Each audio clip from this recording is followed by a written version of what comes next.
Welcome to Nandan kitchen. Nandan কিচেনের পক্ষ থেকে আপনাদের সকলকে জানাই ভালোবাসা, অভিনন্দন ও শুভেচ্ছা। এই গরমে আশা করি সকলেই ভালো আছেন। আর এই গরমে সবারই শরীরে খেয়াল রাখতে হবে।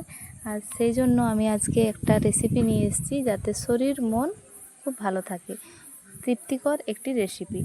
এই 12 মাসে 13 পার্বণ তো বাঙালির লেগেই আছে।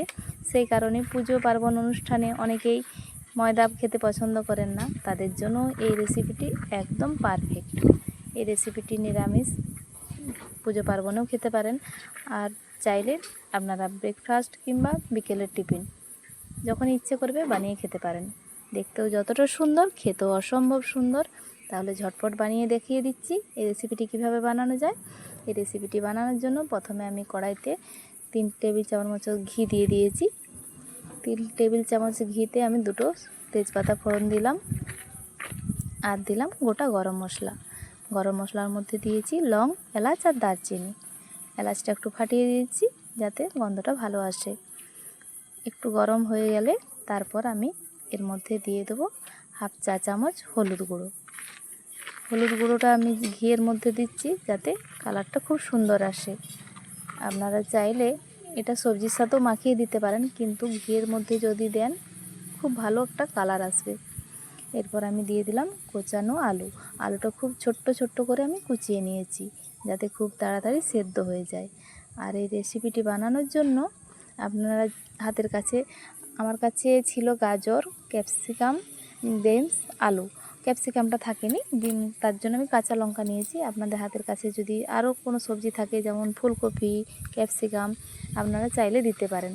আমার হাতের কাছে এই সবজিগুলো ছিল, আমি এগুলোই দিয়েছি। প্রথমে আলুটা ভেজে নিলাম হালকা করে, তারপর দিলাম গাজর আর বিনস। খুব ভালো করে তেলের সাথে নেড়েচেড়ে মিশিয়ে নিলাম। এরপর দিয়ে দিলাম পরিমাণ মতো লবণ। লবণটা দিয়ে আরও কিছুক্ষণ মিনিট 3 নেড়েচেড়ে আমি ভেজে নেব। যখন দেখবেন এই সবজিগুলো প্রায় 80% মতো সেদ্ধ হয়ে গেছে, তখন জানবেন এই সবজিগুলো রান্নার জন্য একদম পারফেক্ট। এরপর দিয়ে দিলাম উপর থেকে 4টে কাঁচা লঙ্কা, আর দিয়ে দিলাম 1/2 চামচ জিরের গুঁড়ো, 1/2 চামচ ধনে গুঁড়ো। এরপর আমি দিয়ে দেবো সাবু।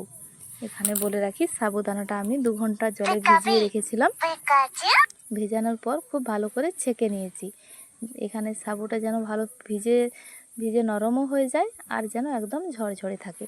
ঝরঝরে সাবুটা থাকলে আপনাদের এই সাবুর পোলাও বানানোটা একদম সহজ হয়ে যাবে। একটা দানার সঙ্গে আর একটা দানা লেগে যাবে না। দেখুন আমি কতটা ঝরঝরে সাবুর পোলাও রান্নাটার রেসিপিটা আপনাদেরকে দেখাচ্ছি। সাবুটা কিন্তু একদম একটুও জল যেন না থাকে, সেদিকে খেয়াল রাখবেন। এরপর আমি সাবুর দানাটা মিশিয়ে দিলাম, মিশিয়ে খুব ভালো করে নেড়েচেড়ে মিশিয়ে দিলাম।